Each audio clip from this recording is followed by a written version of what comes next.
couple of lines? Yes, I think so. Anyway, it's very easy. Use rhyme and meter if it helps you to say what you want to say. I mean, everything depends on what you want to say and how you want it to sound. You may use rhyme and meter, you may avoid it. To me, I tend to find the full and stopped rhyme a little noisy. But, yes, the greatest poetry of the English language, the great lyric poetry of the English language is fully rhymed and metered. It depends entirely what you want to say. Every poem stands on its own.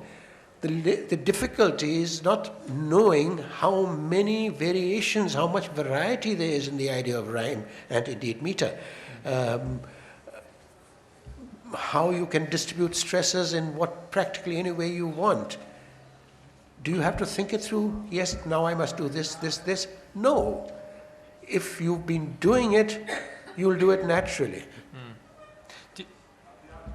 Sorry.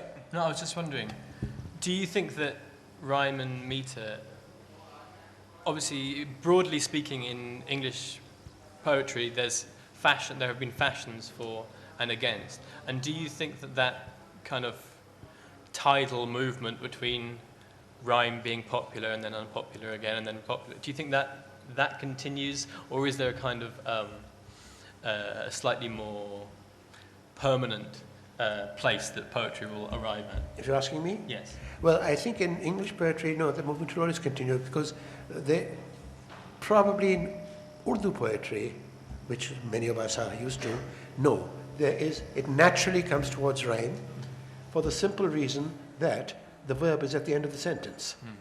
Verb forms rhyme more easily than nouns or other words. Yeah. Therefore, in Urdu, there's a natural, and most Urdu rhymes are double, triple feminine rhymes. A whole phrase that rhymes. Right. So it's almost unnatural to... It's almost unnatural not to rhyme. Sure. It's an innate quality of the language. And therefore that tradition affects us all, even if we write in English.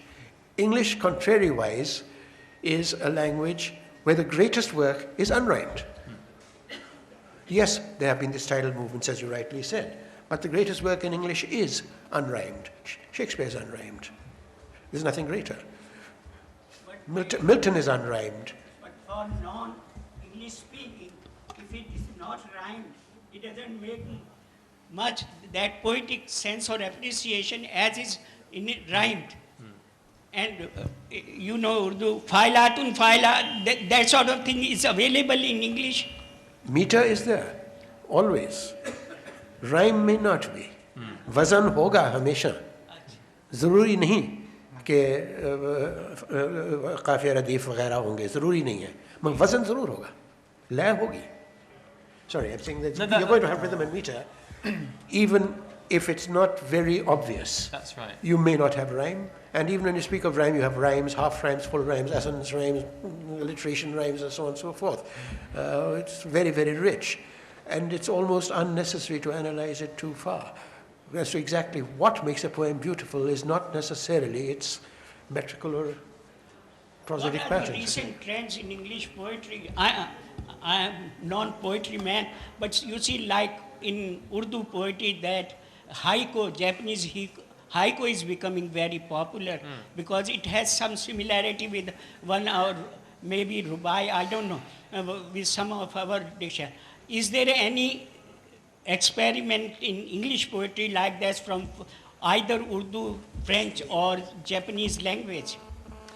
Well, I don't know about the influence of Japanese or Urdu poetry, but there's certainly a trend in, I mean, English contemporary poetry is largely free verse, unrhyming, fairly prosaic, I would say.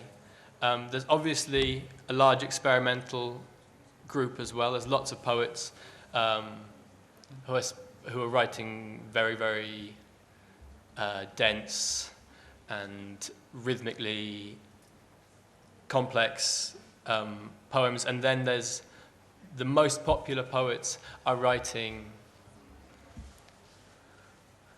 I mean, to possibly patronize them and to do them a disservice, poems which kind of capture a moment in time and try and find a resonant, so, you know, just a memory or something that has a resonance at the end, but it won't be rhymed, and to the ear, it won't be like obviously musical. That's the current position, I would say, of contemporary English poetry. And we were talking about it earlier on, not very political, very rarely with political subject matter. And most of the time they're personal epiphany poems that are about a kind of emotional transition or emotional development, as opposed to, you know, trying to tackle an issue or a subject. I'm going to ask some of our young friends here to, a couple of our young friends here to recite something also known as agreed. Can I just add on the topic actually? Oh, sure. Actually, this topic, rhyming and free verse, has always been part of a cultural trait actually. I remember when I published my first book, it was mostly free verse. There was hardly any poem which was rhyming. But I gave the book to my grandfather, he came back and he's like, these poems don't rhyme. And you know, what actually hurt me most was that rather than seeing the message in it, they were just seeing whether the last two words are actually rhyming or not. I think how you should judge a poem is not by whether the last two words rhyme or not, it's by the message that's there, the emotion, the structure. If you say there's a limerick, it has 4 verses. If you have a sonnet, it has a particular structure to it. But rather than classifying them to that, you should just understand what's inside the poet, what's he trying to communicate. If it has a structure or not is actually dependent on him. It's his feelings, he puts it out there. It's for you to judge whether you can relate to them or not, or what is he trying to say and how you derive meaning out of it. So I would really kind of disagree with the whole structural thing to poetry itself. I would say it's free, it's a free spirit, you take it how you want to take it. Yeah. It's not akin to prose, is it? Pardon me? It's not akin to prose. It's not akin to prose, it's slightly different. It has a slight, how to say, it has a music to it. So there must be a delta, there must be a differentiation. There's a slight differentiation. Like for example, how I would classify prose and poetry. Prose actually comes in full sentences where you're something, every line flows into another. It's a continuous phrase, where if you take out 1 or 2 sentences, they might not make much meaning to you. But in a poem itself, you have certain 1 or 2 verses which have the deepest impact to it. When you look at them, you say, okay, this is the crucial point, this is what he's trying to say.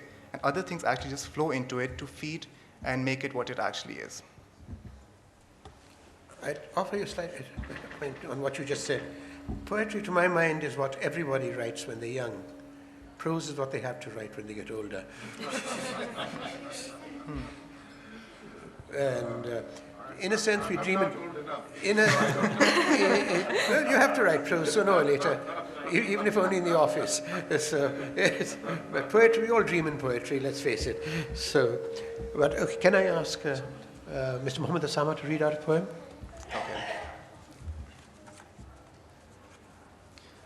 This poem is from my first book. It's called Rejection. As the gentleman right there, like, this is mostly free verse. It doesn't rhyme, but there's a certain meaning to it. Now, we've all experienced the bitter tears and pains of rejection, so this is just summarizing that in a couple of verses. Rejection. So hard does a lover try, his castle in the sand to stand. Like the sea doth rejection come, laying his castle to waste. Never have you been rejected. Never have you felt the pain. Tasted have I such tears. Tortured is how one feels. It's like being locked in a coffin. To the bottom of the sea are you sunk. Like the river doth the water flow in, slowly squeezing life out. It's like being risen to the clouds. From such height is one thrown. In vain one screams for mercy, yet falls alone in the pit of agony. It's like swallowing oil, followed by a flame. The blaze burns the soul. To ash is the body reduced. It's like being slashed. In the wounds is acid poured. The flesh does it burn. The body does it dissolve. It's like being laid on burning coal. One is allowed to turn. Never can he sit, never stand. Roasted to his death is he. Yet it is a transformation. Blood turns to acid, burning the very organ pumping it. Yet solid flesh does it rotting turn. Thank you.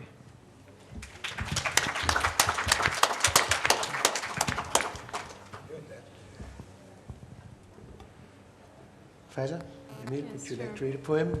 Okay, I'll recite a poem of mine which goes by the name of Drama. and it rhymes. I don't know why it wasn't deliberate, but probably I was just lucky enough to find the correct word that rhymes too. Okay. Her deep eyes affixed on fragile yellow pages searched through the script romanly enshrined. It groped for the reason, the unspoken truth, buried in the heap of betrayal and lies. As her fingers lightly dusted the mahogany, enhancing contrast of the cream text on red, stealthily in a second, a century slipped by. The characters came alive and danced untied, enacting a drama of golden curls and gagged cries. The plates flared as the curtains were raised, and majestically did the grotesque designs enrolled. A stray spotlight gave a jerky halt and brought into life a visage ensconced. A veil snatched off a story, behold. And then stood a plethora of experience and wind, a fleeting glimpse of her warrior sword, a fading far-heard sound of a galloping might that rose and fell like a whirlpool of dust, slowly settling on pages of her life. Thank you.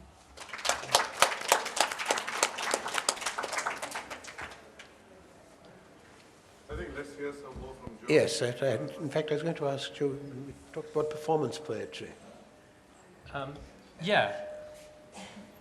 It's interesting. as a development that is there today. Yeah, I mean, in London and the UK, performance poetry's become quite popular.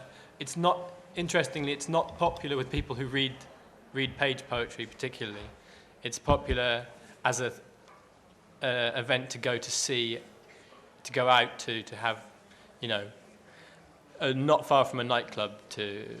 So performance poetry is, I suppose, a youth phenomenon in the UK, and but there is some good. It's taken a little while to get going, but there is some really good performers now, and it's great to see people really kind of getting excited by poetry, and that's one of the ways.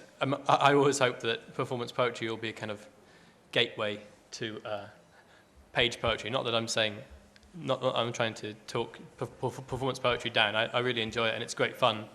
But there's an element, I think, that you'd like them to be enjoying poetry on the page as well. And there is some crossover. I'd just like to add to that a little bit. In many ways, performance poetry is an ancient form of poetry, which disappeared and came back probably somewhere after the 70s in the United States, and then in 60s, and then in Britain. So it is there, very much there in Britain today. It is also not too far away. It's a distant relative of our own Mushaira tradition in this part of the world, but it's different. I'd like Joe to give us an example. Yeah, I mean,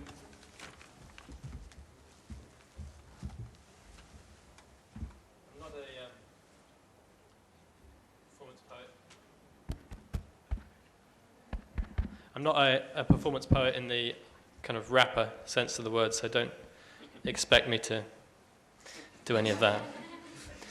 But I suppose it's just a heightened delivery, and yeah. Anyway, this is a poem which is, I just imagined what it would be like if there was a circus made of all the famous modernists. So this is a Cirque de Modernism. Ezra Pound mesmerizes crowds with his Which Fez is hiding the pince-nez shtick, while Gertrude Stein, astride two Palomino hinnies, recites Nightware's Enemy and other anagrams of Ernest Hemingway, the burnished heavyweight who flexes his glutes, then tears through Ulysses, no sweat, before the madman Thomas Stearns takes aplombless turns on the parallel trapezes in his unambiguous catsuit, swinging from low to high amid footnote confetti. For the finale, ringmaster James Joyce hoists flaming hoops toward the Big Top's roof. The wolf tucks herself into the literary canon. Apollinaire starts a snare roll. Old man Flaubert lights the fuse. A scent of burnt Madeleine, then boom! In a plume of chalk dust, she thrusts into the air, her hair aflame, the rarest comet. She flips through 1, 2, 3 burning rings. The crowd all stand and sing her name. Her colleagues wince. The band plays Schoenberg's dial-up modem in B-flat major. The tent is a plague of hands, but no one checks where Virginia lands.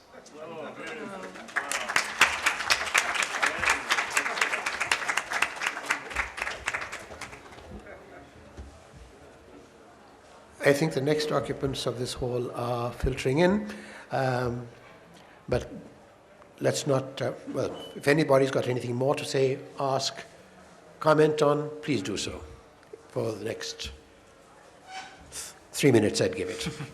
Just 3 minutes. When you come from Hackney, it is a multiracial, multilinguistic Barbados, people from Jamaica, Indian, Pakistanis, Jews, and things like that. So you said that it is very much a conducive environment for poetry and poetry reciting. Is it reflected, two points. One, is it reflected in the poetry of the people who are natives? Secondly, are there West Indian, Indian, Pakistani poets which are just mentioning or expressing their identity crisis and other related things which makes them alien or part of that society?